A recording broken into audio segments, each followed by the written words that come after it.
ও বাবা, আল্লাহর হুকুম ফরজ, নবীর হুকুম সুন্নত। জালালি একটা হালিয়াত নিয়া আমার নিজামুদ্দিন আউলিয়া আমের খসরু ডেকে ডেকে বলে, আমের খসরু, গুরুর হুকুম ফরজ, নবীর হুকুম সুন্নত। ও ভক্তরা, তোমরা বলো তো, একজন ভক্তের জন্য তার গুরুর হুকুম কি হয়? আল্লাহর হুকুম ফরজ হইলে, নবীর হুকুম সুন্নত হইলে, গুরুরও তো একটা আদেশ আছে। গুরু যদি ভক্তকে আদেশ দেয়, ওই গুরুর আদেশটা কি? আল্লাহর মুকাম যদি ভক্তের ভিতরে থাকে, নবীর মুকাম যদি থাকে, গুরুর মুকাম যদি থাকে, তাহলে গুরুর হুকুমও তো একটা আছে বাবা। কোন ভক্ত কথা কয় না, কেউ জানে না, বা জানলেও চুপ। ওখান থেকে আমির করছে দুই হাত জোর করে বলে, দয়া, গুরুর হুকুম হইল ফরজ, আমার সাবান যেন হুকুম দিতে দেরি, ভক্তের যেন তা পালন করতে। ফরজে আইন আল্লাহ হুকুম দেয় ফরজ, অর্থাৎ হুকুম দিয়েছে, আমি একটু পরেও ফরজটা আদায় করতে পারবো। নামাজ পড়া ফরজ, আমি এই ওয়াক্তের নামাজ পড়লাম না, আমি পরের ওয়াক্তে গিয়ে পড়তে পারবো না, আমার ফরজ আদায় হবে না বাবা, আমি পালন করতে পারবো। তবে গুরুর হুকুম ফরজে আইন, এখানে কোনো দেরি সময় নেওয়া চলবে না। দয়াল হুকুম দিতে দেরি, সঙ্গে সঙ্গে তাহা পালন করবে। তরিকতের আইন বাবা খুবই কড়া, এত সহজ বিষয় না। আমার নিজামুদ্দিন আউলিয়া জালালি একটা হালিয়াত নিয়ে বলে, আমের খসরু, তাই যদি হয়ে থাকে, আমি তোর গুরু হইয়া তোকে আদেশ দিলাম, তুই এই মুহূর্তে আমার দরবার ত্যাগ করে চলে যা।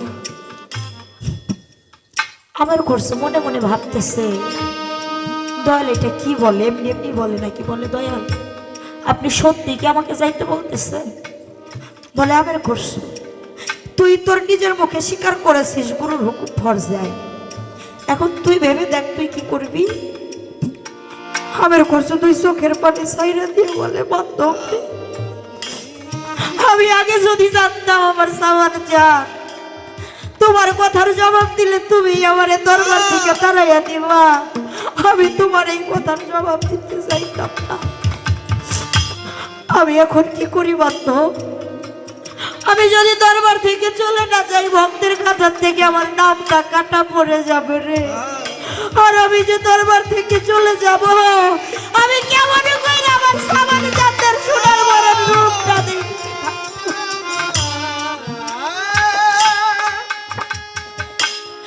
একটা পর্যায়ে কাঁদতে কাঁদতে, গুরুর হুকুম তো ফরজে আইন, বাবা দরবার থেকে চলে যা, বাড়ির উদ্দেশ্যে চলে যা।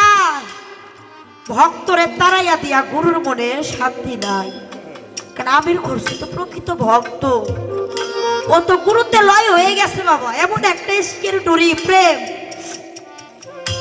ভক্তকে তাড়াইয়া দিছে, গুরু শান্তি পাইতেছে না, ভিতরে জ্বালা উঠে গেছে।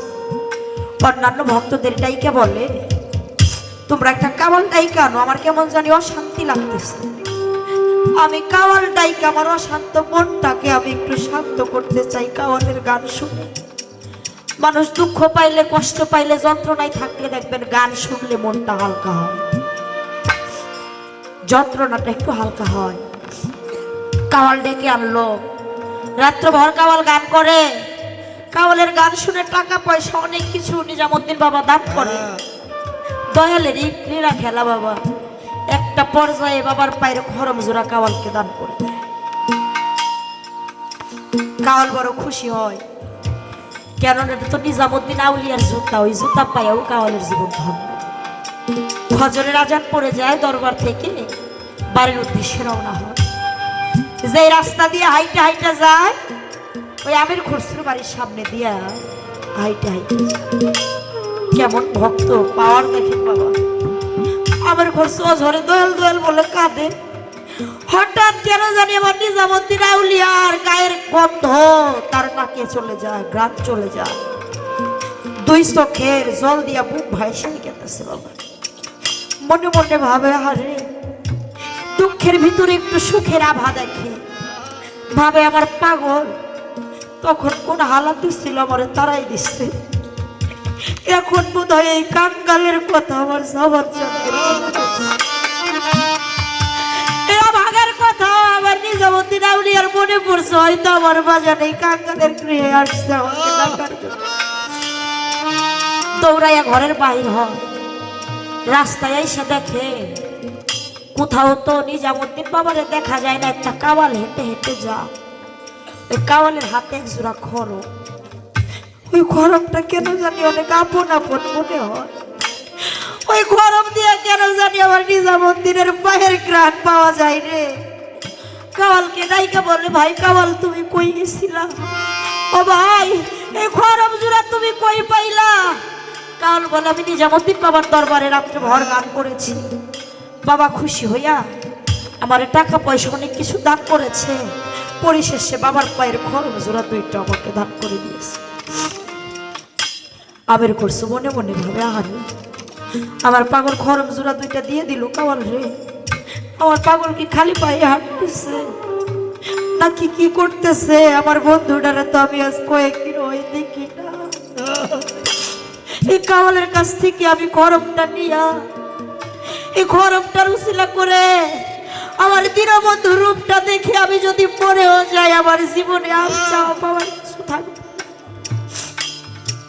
কাওয়ালকে ডাইকে বলে, ভাই রে এই খড়ম জোড়া তো তোমার কোনো কাজে আসবে না, তুমি ঘরে রেখে দিবা।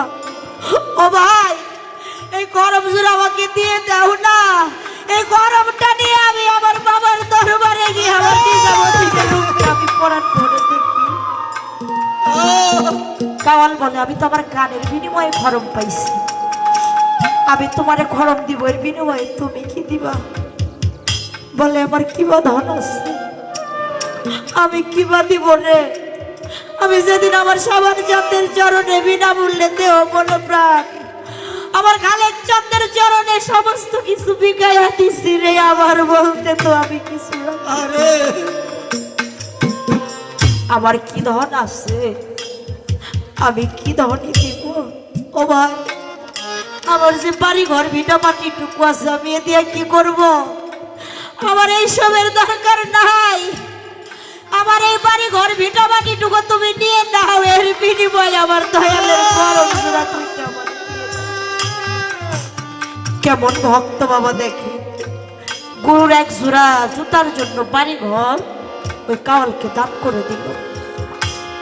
আরে খড়ম জোড়া বুকে জড়াই সুমা খায় মাথায় নে, বুকের মধ্যে নিয়ে দৌড়াইতে দৌড়াইতে নিজামুদ্দিন বাবার দরবারের দিকে রওনা হয়। ও পাগল, আমার নিজামুদ্দিন বাবা ভক্তদের ডেকে ডেকে বলে, সে তো অন্তর যাবে, বলে এখন কঠিন ঝড় বৃষ্টি হবে, তোমরা কেউ দরবারের বাইরে থাকো না, সবাই দরবারের ভিতরে আইসা সমস্ত গেটগুলা বন্ধ করে দাও। আকাশ মেঘাচ্ছন্ন হয়ে ঝড় বাতাস বইতেছে। আহারে দৌড়াইতে দৌড়াইতে নিজামুদ্দিন বাবার দরবারের গেটের সামনে আসছে, আয়সা দেখে বাবার দরবারে গেটগুলা বন্ধ, দরবারের ভিতরে ঢোকার মতো কোনো কায়দা নেই। দুই চোখের পানি ছেড়ে দিয়ে বলে, বান্ধব রে আমি এত আশা নিয়া শেষবারের মতো তোমার দেখে কি আমি বলতেও পারবো না, আমি মনে কত আশা নিয়ে আসছি, এই গরমটার উচিলা করে হইলেও আমি শেষবারের মতো যেন তোমার রূপটা দেখে আমি করতে পারি। আরে ভেবে চিন্তে একটু খেয়াল করে দেখে, ওই গেটের নিচ দিয়ে ড্রেন আসছে, ময়লা পানি আবর্জনা পাস হওয়ার, ওই ড্রেনের উপরে একটু ফাঁকা জায়গা, সে মনে মনে ভাগে ফাঁকা জায়গা দিয়ে আমি যদি নিচু হয়ে যাই হয়তো আমি দরবারের ভিতরে ঢুকতে পাবো। দয়ালের লীলা খেলা, ওই ফাঁকা জায়গা দিয়ে মাথাটা যখন নিচু হয়ে ঢুকাইয়া দিস, ওই ড্রেনের ভিতরে আটকে গেছে বাবা, দেহটা ভিতরেও নিতে পারে না, আর ওই ড্রেনের ভিতর থেকে মাথাটা বাইরও করতে পারে না। এমন একটা অবস্থানে চলে গেছে, যতই ছুটাছুটি করে মাথাটা আরো বেশি হেঁটে যায়। তার বোঝা হয়ে গেছে যে তার নির্ঘাত মৃত্যু।